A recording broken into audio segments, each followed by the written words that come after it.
We need to stick to the status quo, which is men approaching women. Women should not be approaching men. I think men have lost the plot because they love to just use their excuses of, oh, it's not worth the reward, or we're like gonna come off creepy. Like, you gotta get over that, or else you're literally gonna be single forever, and we all know that you don't want to be single forever. I also think that it's like crazy because I think sometimes men just think that like one day like a girl is just gonna like, they're gonna snap their fingers and like a girl's just gonna like end up in their house, and then like that's the girl that they're gonna get married to. And it's like, it's not that easy, and it doesn't work that way. Like, you actually have to go out and do the work. You shouldn't be pushing 30 and like still not knowing what you want for the rest of your life. You only chase women when you don't know any better. In reality, all you young men out there, listen, I understand, I've been there, I've done it. At the end of the day, you shouldn't be chasing women. Women should be chasing you. How you get women to chase you is, number one, you stop chasing women, okay? Number one, you stop chasing women and you start chasing your potential, working on yourself, start becoming the best version of you can, the best in health, the best financially, the best spiritually, the best person you can be. You need to learn to grow and develop as a man and stop worrying about the women. And as soon as you don't care about chasing women because you're more focused on larger ambitions and goals, girls, boom, appear. Gentlemen, I want you to understand something. If you're single income with no kids and you're making $75,000 or more a year, you are platinum level elite status. If you're single income, no kids, and you're making over 6 figures a year, you are diamond level elite status. Now, if you're either one of those things and you have a 6-pack and you're tall and you're handsome, I do not think you understand how absolutely valuable you are. And you are out here dating women that treat you like trash. You're out here running around chasing women that literally could not give a about you. Understand your worth, boys. You deserve the best. Men are easy. Men are easy. Men are easy, oh. How are men easy? Let me tell you something. Men, all you gotta do is 3 things. To get a man. Suck, knack, and shut up. That's it. They don't want no drama. They don't want you asking 55 questions like you working for the FBI. They want to eat some food. They want you to a little bit sometimes, and they want to watch football. If you don't like football, don't get with that man. If you don't like football and the man likes football, do not get with the man, because women have an evil nature of chaos. I'm saying it. Y'all could get mad at me. Women have an evil nature of chaos and an evil, jealous spirit that always comes out during sports time. That's why men go hang out with their boys to go watch football, because your is asking questions in the middle of the game. You know what I do? I don't like no football. I like food, dick, and money. So I'm sitting watching. You jumping, I'm jumping. Hey, I can't believe that. You see that? And that's how you get a man, and that's how you keep a man. You don't need no kaya mata. If you're a feminist, you should only be eating pussy. I hate feminists because why would you still allow to come, cum, and leave? If you're a feminist, you should only be eating pussy. You shouldn't even like dick. You shouldn't have no sons, and you shouldn't need to do anything for you. Not change your tire, not change your oil, not pump no gas, nothing. And you shouldn't be able to do anything for you if you're a feminist. Do everything on your own. You a feminist shouldn't be holding the door for you. You got this. What? Your house is on fire? If it ain't no fire woman pulling up, let that fucker burn to the ground. You hate men so much, but guess where you originated from? On balls. Women give men a million reasons to look elsewhere with their attitudes. So women got it twisted because women think that since they're beautiful and they have a that they're the goddess of the universe and that men should just be happy to be with them. But that what you don't understand is come a dime a dozen nowadays. It's free because women are so emotional. It don't matter what you did all the way up until the moment she's mad. When she mad, it don't matter what you did. She'll destroy everything because she didn't get her way in these 5 minutes. This is what women do in relationships. And then they say, happy wife, happy life. Mm-hmm. That's narcissism to the 1000th degree. But women don't think they're narcissists. My car is parked, so I'm not driving. But I want to say this. Men who compete, let me slow down. Men who compete with women do so because they know they cannot compete with men. Let me say that again. Men who compete with women do so because they know that they cannot compete with men. They know that if they compete with men, somebody will be hurt, and it's more likely to be them. And it's a lot of other male egoisms that fall from the beef. So when you see men in competition with women, it's because they really know that they can't compete with men. Let's be clear. Never trust a woman who does this. I don't care how much you love her. I don't care how well you guys get along. The moment she does this, end things.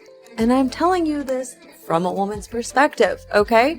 Never trust a woman that tells you she's interested in you, but doesn't actually show it. I'm gonna tell you what it looks like when a woman is actually interested. Actual signs that she wants to take you seriously. But before I tell you, let me ask you something, and please be honest with yourself. If you were interested in somebody and you got busy, you were tired, something came up, something's going on in your life, and that person texted you and said, I really want to see you later, what would you do?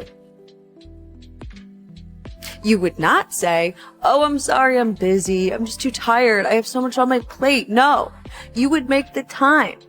And that's the part where most men get confused, because so many girls like to say they like you. But then when it's time to actually put in effort, they say, oh, I'm tired, I'm so busy, I just don't know. Let me tell you this from a woman's perspective. Here's a woman telling you, okay? When we actually are interested in a man, spending time with him does not feel like effort. It does not feel like a chore. If anything, it feels like we can rest our nervous system, can finally be calm. And being with that man, when we actually want to, is not a burden. So if she keeps telling you that she's too busy or stressed to see you, then she is not looking at you the same way you are looking at her. But here's the part that most men do not know and have no idea about this. But as a woman, I can tell you, we can go from kind of liking you to obsessed, just like that. I know this because it happened to me. I once was with a man who I wasn't really that serious about in the beginning. I liked him, but I wasn't fully locked in. And then he did one thing, a very specific thing at a very specific time, and completely changed the dynamic. I went from casually liking him to obsessed with him, to investing in him. Not because he chased me, not because he waited patiently for me, but because he understood how female attraction and attachment actually works. That's the exact shift. What he did, when he did it, and why it works on the female brain is something I will never be able to teach in this short of a video, but it is in my book for men who really want to learn, who are dealing with women right now, and they don't want to guess. They don't want to guess their way into losing her. But if there is a woman in your life and you feel like she's pulling away or getting inconsistent, this book is the difference between her drifting away and her choosing you. And if you want to download that book right now, just go, click right in my profile, and enjoy. Invite me to the wedding. Women are evil, okay? People are telling me, oh, but women are made to lead. Women have a lot of power right now. Let's take dating apps, for example. They have all the influence, all the power of the selection. They are the ones that have the upper hand. I think 80% of men have zero voice. That's what happens when you give women power. And I don't even think they're doing this out of ill intent or malice. I really think it's incompetence. I don't think they know what they want. They're just acting out of instinct. They see hot man, they want hot man. They see ugly man, they don't want ugly man. We know that picking a partner, your husband, who's going to be with you for the rest of your life, who's going to father your children, goes a lot deeper than just looks. That's very superficial. But I don't really think too deeply about that. Back in the days, women were chosen husbands by their parents, and divorce rates were lower. So why have we flipped the entire script now, where women have a selection of every single man on this planet on their phones, and they can just like click whether they want him or not? I don't hate the concept of dating apps, but there's a big issue here. I'm not even trying to like hate or be a misogynist or a pick-me, but the situation is getting worse, and I kind of feel bad. And I agree with what she was saying. I don't hate the concept of dating apps either. I just think that, you know, a lot of the issue or the backlash goes towards men. When men ain't using it right, men ain't doing this and all that other stuff. When really, I mean, at least the very least that you can do is split it 50-50 and say, okay, women need to work on this, men need to work on that. But it seems like all the time, well, you know, your pictures are wrong. Why are you in a picture with a fish? Why are you in a picture with your homeboy? Why are you not wearing a suit? And that you can go on and on and on about your pictures. And some of these pictures actually aren't that bad. They're actually very good pictures. Oh, well, why you write your bio in 4 sentences instead of 5? You still figuring out your goals. You looking for short term, open to long term. Oh, what kind of man are you? You're 33. Yeah, 33. It's a whole bunch of nonsense going on from the side of modern women. But all of the blame is going towards men. And then society is saying, no, you're right. Keep on blaming these men because they're dead wrong. That's a problem. That's a problem. No account. How can you get better if you're not taking accountability? Women are choosing themselves and men don't like it. And I want to be clear. This is not a men are bad, women are good conversation. This is a we were all handed a blueprint that no longer works conversation. Men are still trying to show up and live the way that their fathers did, merely by providing financially and pretty much coming home. And that was the deal. And for a long time, women upheld their end of it, managing the home, raising the kids, keeping everything running, and somewhere along the way quietly disappeared in the process. But women are done suffering like their mothers did, and men are calling that selfish. But here's what it actually is. Women are not property. They are not a service. And when they feel used, unseen, or taken advantage of, they leave, like it or not. But here's the part that doesn't get talked about enough, which is that if we actually want modern men and modern women to speak the same language, it requires something different from both sides. Men have to acknowledge that the world has changed and that the expectations that worked for their fathers or grandfathers cannot hold without adjustment. And women have to be willing to let go of some of the control and actually let their partners try to show up differently, even if it doesn't look exactly the way they would do it. The economy is not sending women back home. They are in the workforce and they are staying, which means home has to look like partnership in a way that it never has before. Women are not waiting for permission to choose themselves anymore. The men who understand that are the ones worth choosing back. I have to say I feel sorry for some of you men out there in the dating world because it is 2025. I'm a 38-year-old female, and these women out here even confused me. Some women out here putting Jesus in their bio, but then you go look at their stuff and it's nothing but thirst traps, lustful, seductive content. I mean, the modern day woman calls serving your husband oppression, but yet will have no problem going out and serving a male boss and cry that that's empowerment. And real feminine energy is not marketing like the modern day woman might tell you. Y'all are seduction and femininity like completely confused. And I've said it before, but a lot of women have this long laundry list of unrealistic criteria that they want in a man, but yet they bring nothing to the table. And we don't talk about that. We tell the women, no, you are a queen, you will be treated as such, but we're not teaching women how to be wives these days. And I would go out on a limb and say that most of the women out in the modern day dating culture do not actually have standards. They have entitlement and accountability, a woman's kryptonite. Some of you ladies are going to alone still blaming men for the choices that you made. I went to a singles mixer yesterday and I left feeling more defeated than hopeful. Talk to us. The host did an amazing job. The vibes were immaculate. Okay. The location, everything was great. The games, it was very well thought out. But I think what did it for me was demographic wise, it felt like Hinge, but in real life. There was a room full of beautiful, accomplished women, a lot of nice men, but only a few of them that everyone wanted. Okay. Keep in mind, guys, at singles mixers, the women are always described as all beautiful, right? Every single one of them was a queen, with just a couple good men to fight over. And the very few acted like they were the prize. They literally would only talk amongst themselves. They would not initiate conversation with women unless the host told them to. We had a moment where we were forced to just go and talk to somebody new for 8 minutes, which I thought was a little too long, but that was the only time that they would initiate conversation with the women. So I started wondering, like, is this a New York City thing? Like, is there like a thing in the air that makes people not want to have conversation with each other? I know that like in New York, people are known for not wanting people to have deep conversations with them, but it just got me wondering, like, are people just so afraid to start conversation because they risk, you know, like they fear rejection? No, it's called knowing you're the... Drink the coffee, it'll make you feel better. It's called knowing that all these women really don't have any options outside of the ones that they're praying and hoping for.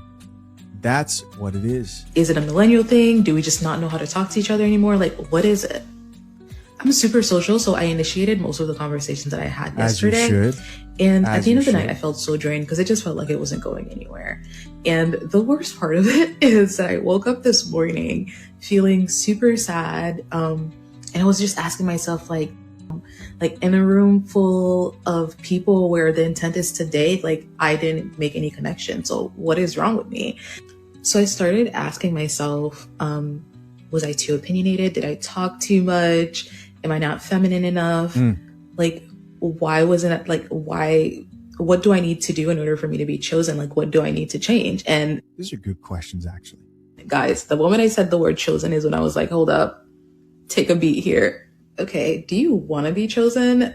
One. Second, okay, let's say I wanted to be chosen. Do I really want somebody to choose me because I reshaped myself to fit what I think men have traditionally been attracted to? Guys, I won't even buy a bag if I think too many people have it. Like, I love being unique, and I really want to believe that the person that's meant to be with me will have that same mindset. Oh my goodness.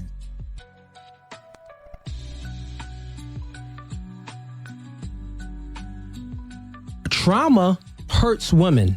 Trauma builds men. Trauma makes women more masculine. Trauma makes men, if he overcomes that trauma, think about it. If any of you ladies, toxic. no, listen. If any of you ladies go through trauma, be real. listen. Speak this facts right here. No fugazi. If any of you ladies go through trauma, in order for you to overcome it, it's gonna make you a little bit more masculine. It's there. You have to be a little bit more worrisome to figure this out. More direct now, a bit more assertive, maybe a little bit more dominant, so you don't go through those traumas that you went through before, which is innately making you more masculine. Get what I'm saying? So men, when we go through stuff, the masculinity, it suits us nice. So when we overcome traumas, it builds that man, it builds the character. The more things that a man experienced and he overcame, the more sexier and more attractive he is. It's facts. Yeah. I think I see where you're going, because I do believe that that is my problem in relationships. I honestly believe that I've been through so much. I believe that I'm more masculine. Most men are deeply unattractive because of Mother Nature and something called the Great Scam. Oh, goody. Another genetics expert. The Great Scam was the day that the male of the species convinced the female of the species that it no longer needed to prove itself worthy in order to reproduce and have babies. Wait a minute. They can't be insinuating that the only thing that a male would have to do to prove himself worthy of reproducing would be to be attractive, right? They can't mean that. The fact that the men are ugly says otherwise, right? They're not supposed to exist. They're supposed to be cannon fodder to the strong, attractive men who are worthy of having babies. Oh dear, that really does seem to be what they meant. But unbeknownst to a great many out there, there are more qualities to look for in a potential partner than just what they look like. And our ancestors actually knew that.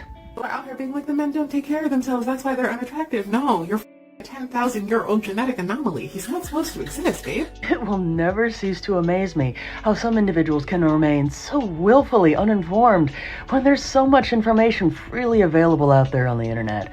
But let me just say this. Most individuals are aware that there is more to selecting a partner than just what they look like. But I wonder if individuals like this keep the same energy for unattractive women. Or is that another story? Women are only as faithful as their past partners, and men are as only as faithful as their options. So men and women play the game on two different ends, meaning that the more bodies you rack up, the harder it is for you to find genuine love and actually give that man genuine love, because you already had past. You'll be comparing and contrasting with multiple other individuals based off sizes, income, height, charismaticness, and everything else. But the girl that doesn't have a whole lot past partners, it's easier for her to be faithful. Girls like to be wowed, and men like to be the person to wow the girl. So think about it. A woman with a lot of past partners, it's harder for her to be wowed, and it's harder for the man to wow her. Then you really got to get a man that's superior to the past partners. So this is why I'm saying that a woman is only as faithful as her past partners, because the more partners she acquires, the higher the likelihood she'll disqualify more men. Women complain about men liking younger women, but remain immature their entire lives anyway. You might as well get a hot one that can have more kids. I mean, what is the trade-off? Oh, let me just wait till you're 40 so that you've, traveled more?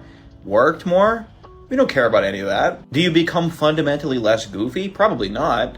Most of the time, no, actually. I don't find the relationship between accountability and age to be particularly linear. And they're like, oh, you just want to control a younger woman. It's like, why would you be easier to control when you're hotter and have more options? The easy ones to control are like 34 and the clock is ticking, so they got to make a choice and then stick with it. No, that's not true at all. Then they'll be like, oh, you just like children. It's like, dude, does liking ripe fruit mean you like seeds? No, it means you just don't want rotten fruit. You just don't want to contend with someone that has more, baggage? Life experience? That would make sense if women evolved into Gandalf. I just don't find that to be the case. It seems it's really not what men are really interested in with women to begin with. So I think there was a lady that was talking about, there needing to be something different happening in the home. Right? She was saying you can't show up like your father or your grandfather used to. It's a different time, different set of circumstances. You have to adapt, right? And we as women, watch this. We as women, we have to give up some of that control and let you lead in some of the spaces, and we have to let you do this, and this. Well, you got part of it right, but you're not going to be relaxing. The partnership is not a man comes in and show up for me this way and I'll let you do that, right? I get, okay. I need to learn to control my attitude. That's part of it, but you need to start doing some freaking work. That's the other part of it. You don't want to freaking work. Men are tired of that crap. Well, I guess I'll let you pay for my dinner. I guess I'll let you take the lead in this. Okay, I'm taking the lead. I'm going to be doing this over here. And I need you to be doing this over here. Okay? No, I don't want to do that. Do your part. Well, I don't want to cook. I don't want to clean. I don't want to be fixing on that car. I don't want to be in that hot sun mowing the lawn. I don't want to be out all day making it happen in order to protect and provide for my family. I don't want to be doing any of this, but I do it because I love my family and I need the support and the help of my family. They always conveniently leave that part out. Once a man gets a taste of Jezebel, it's really, really hard for him to want to pursue a Ruth anymore. Some Christian men are not pursuing Christian women right now because some of them are still attracted to Jezebel and Delilah. Yes, I said it.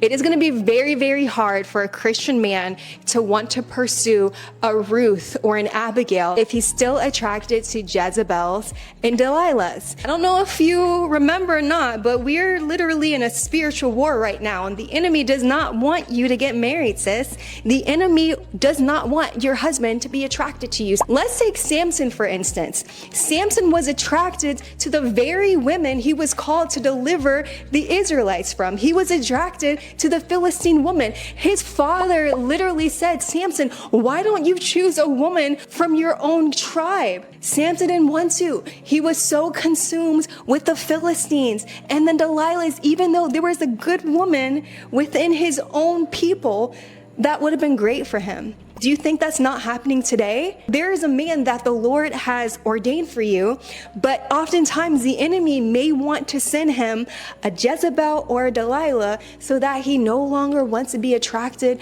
to the Proverbs 31 woman. And because of that, you need to continuously pray. Lord, change his appetite. Lord, if he's attracted to a Jezebel right now, change his appetite so that he can be attracted to what's actually good for him. So instead of complaining, get into your prayer closet and start praying. And that's when you're going to see some real change. A single friend told me that she feels like she's going to be alone forever, that no one wants her, and she wanted me to share something that helped her feel a bit better. So here it is. I know that feeling. When everyone around you seems to be finding someone and you're left wondering if it's ever going to happen for you. It's so easy to believe that love just isn't in the cards or that maybe you're too difficult to love. But I want you to know something important. Your worth isn't tied to whether or not you're in a relationship. Sometimes being alone gives you the space to really discover who you are. It gives you time to grow into the best version of yourself. So when love does come, you'll be ready for that kind of relationship that's meaningful, supportive, and genuine. Being single doesn't mean that love is impossible for you. It doesn't mean you're not good enough, and it definitely doesn't mean you're always going to be alone. Sometimes it just means that your path is different, and different doesn't mean worse. It means the right person is still out there, and while it may not happen on the timeline you want, that doesn't make it any less possible or any less beautiful. I want you to remember that you are enough as you are. Love doesn't always happen when you expect it to, but that doesn't mean you won't find it. And when the time is right, it'll come and it'll make sense why everything took the time it did. If you're in a relationship and you're still talking to your ex, outside of kids, co-parenting outside of that, if you're still talking to an ex, people you used to date, people you slept with, you're not just being friendly, you're keeping options. And let's stop playing this game like it's normal. If you're texting someone who used to want you, laughing with someone who had access to you, keeping that door slightly open just in case, that's not maturity. That's a lack of discipline. And for the person on the receiving end, that feeling is in your chest. That tension is in your gut. Okay? That's not insecurity. That's discernment. Because boundaries aren't about control. They're about protection. Protection of your peace, your respect, connection you're trying to build. And let's be real. If the roles were reversed, okay, you would not be okay with it either. So stop normalizing behavior you wouldn't tolerate coming back to you. People who are serious about you don't keep emotional backups. They make a decision and they move accordingly. If someone still has access to your partner, I'm going to tell you this, you're not exclusive. You're in competition.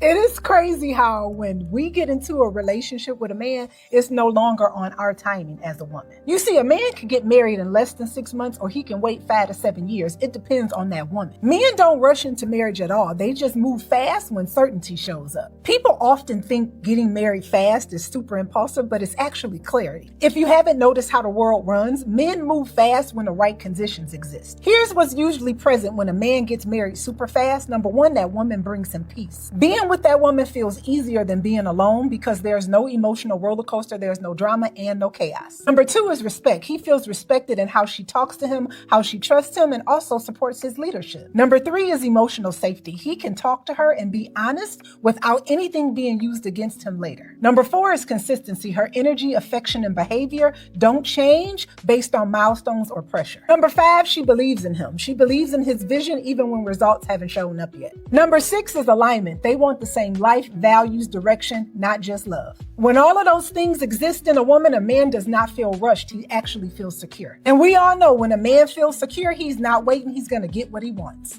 I'm a horrible woman and I make content for other horrible women, so if you're seeing this, consider yourself called out. What qualifies me to make content for horrible women, you may ask? Well, I have this nose ring, no children, and have recently embraced the philosophy that it's better for me to say yes to all opportunities presented to me, if for no other reason than to make sure that a man does not get them. I also have hairy legs and routinely wear shorts, so I know what I'm doing. I worry that some of you are at risk of expressing sympathy for men today, so I would like to help you remain callously indifferent to the suffering of lonely men by asking you to consider the loneliness of women. We often hear reference to the male loneliness epidemic, and women will frequently make the point that while single men might be lonely, single women are not, and this is accurate. However, I do think that we have a female loneliness problem. It's just that I think it is largely affecting married and partnered women. Many women partnered with men are desperately lonely despite being situated within a seemingly intimate relationship. Being chronically emotionally, intellectually and sexually unfulfilled despite being part of a dyad which in theory should elicit that sort of fulfillment while constantly making bids for connection which go unanswered is a special ring of...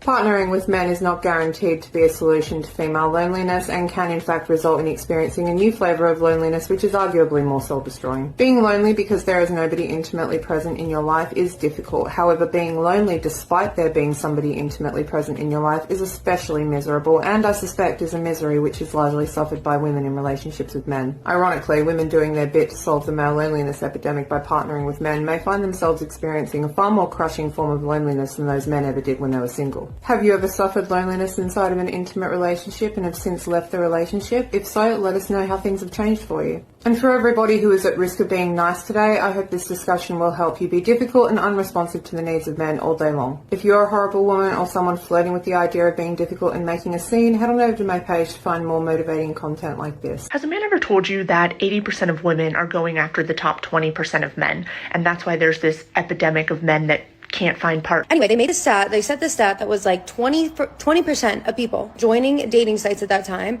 were already married. And I was like, that's crazy. So then I just looked up, did my own little research. You want to know how many people now joining dating apps are already in a relationship or married? 65%. 65%. They did a study last year, and over 2/3 of people joining Tinder were already in a relationship or married. That's insane. And people wonder why it is so hard for this. I can't switch the fact that we're only attracted to 20% of men. Okay, I can't change that. I can't change the fact that half of women by 2030, this is 6 years away, half of women are going to be single and childless.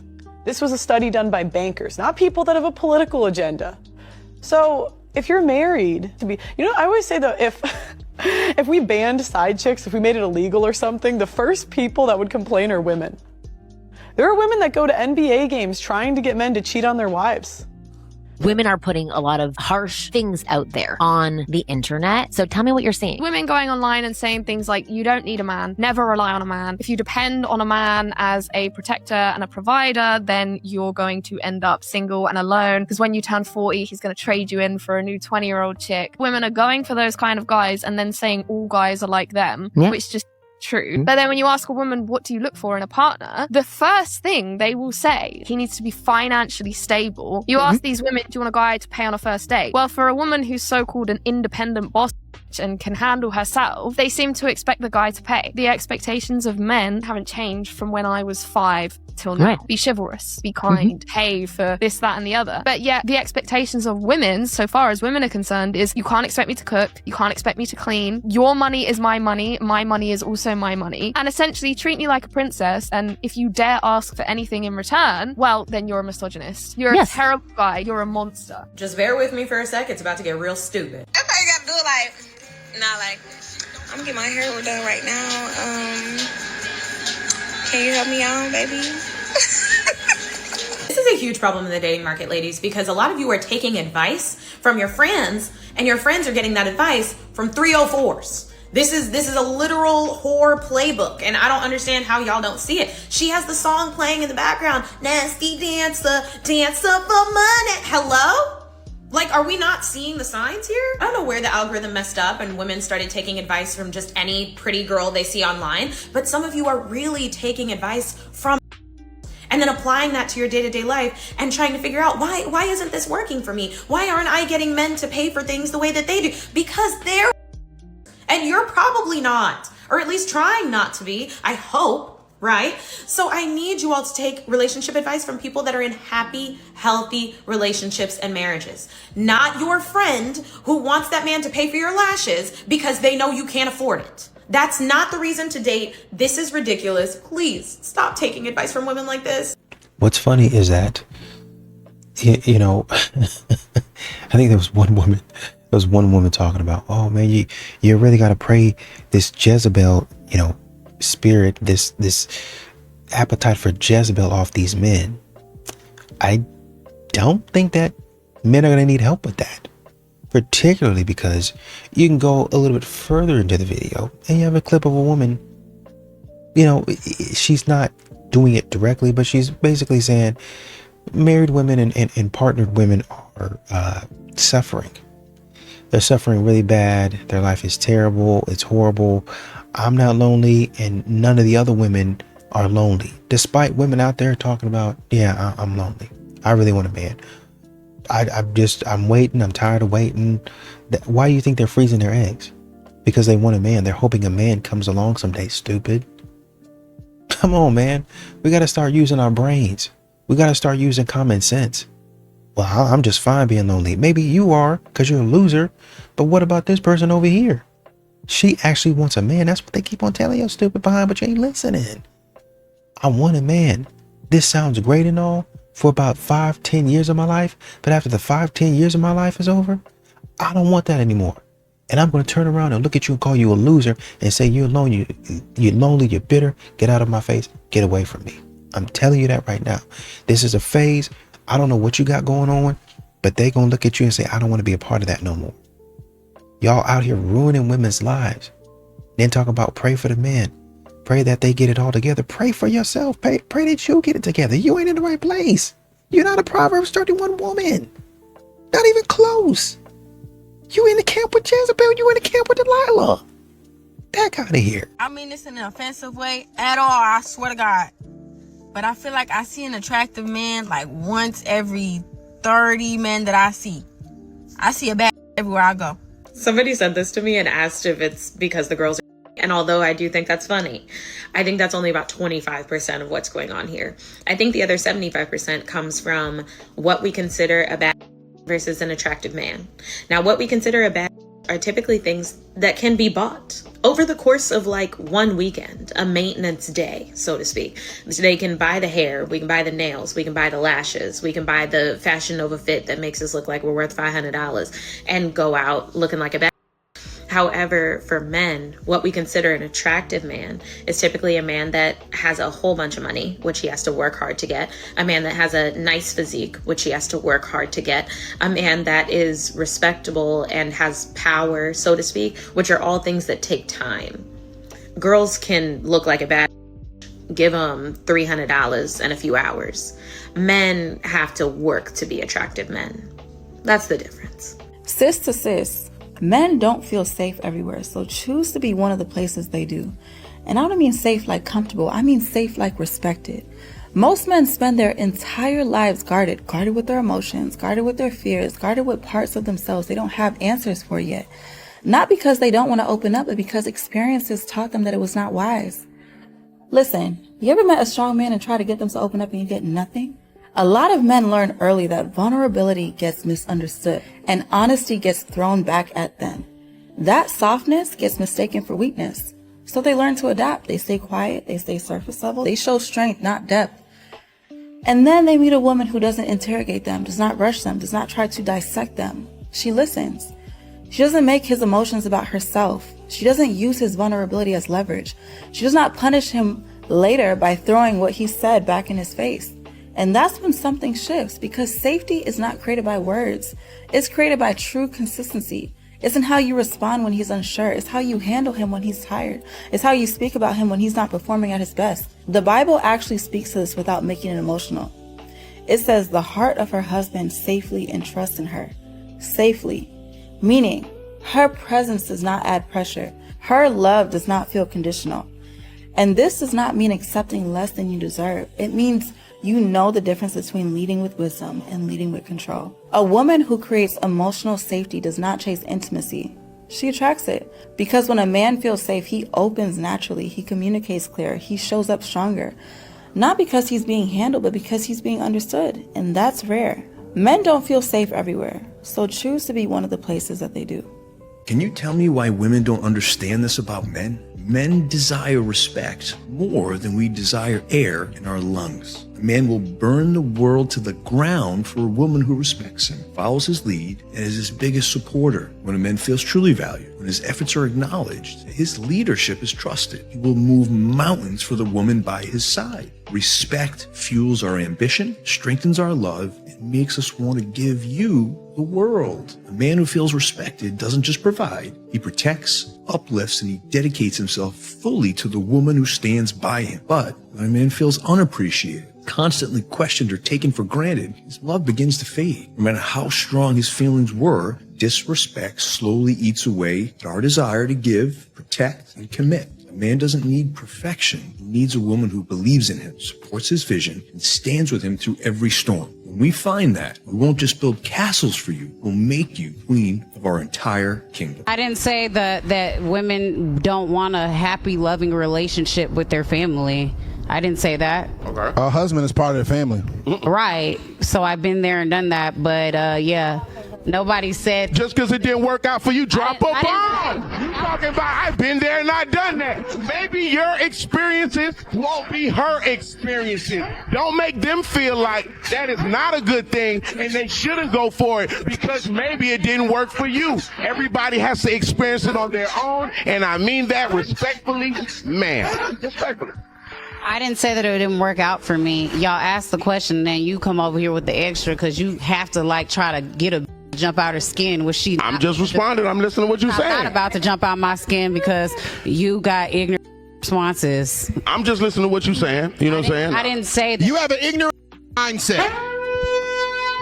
80% of men that are locked up right now come out of single mother households. Men and boys, on average, do way better in life when they have two parents in the household, their father and their mother. That two-parent household automatically is going to be better for that child. Statistically, the facts show it.